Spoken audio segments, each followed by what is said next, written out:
هذا العدوان البربري، فعلى كل المواطنين اليقظة في الحارات والقرى والعزل والمحافظات لمواجهة الأخطر والأخطبوط الذي في الداخل.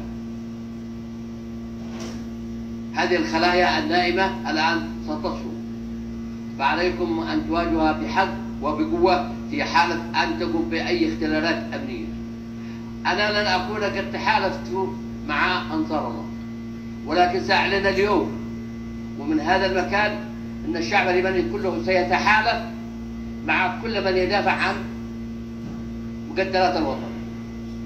سيتحالف كل القوى السياسية الخيرة وكل الشجعان وكل المناضلين.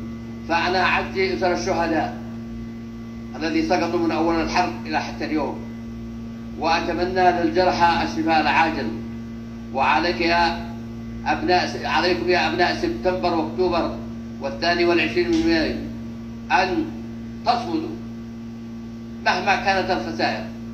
هذه البيوت، هذه المنازل سنعوضها، والمدافع اللي دمروها سنعوضها، والصواريخ التي ضربوها سنعوضها، والطائرات التي حطموها سنعوضها.